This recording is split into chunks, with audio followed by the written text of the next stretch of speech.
6-2 uzvara, ar to arī garantēta vieta play-off izcīņā. Ar to arī Miku Indrašu apsveicu.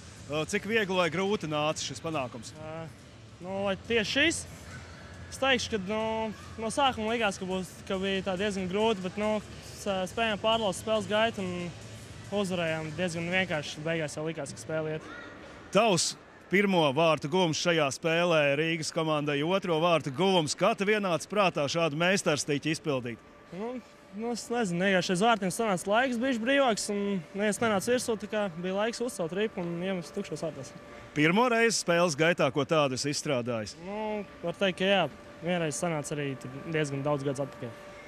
Rīt otrā spēle, kas būtībā neko neizšķir no turnīra tabulas viedokļa. Kā jāspēlē rītdien? Jau jāgatavojās play-off spēlei vai tādā brīvākā režīmā? Es domāju, protams, jāgatavojas play-off spēlē, bet, protams, bez traumām vajag uzmanīgāk spēlēt. Šeit baigi mēģina izprovocēt arī. Nekāds lielās noraidījums mums nevajag, tad nevarēs spēlēt play-offā. Mitišķi Atlanta vec rēķinu no pagājušās sezonas play-offa. Domāju, ka šogad sados viņiem. Lai izdodas!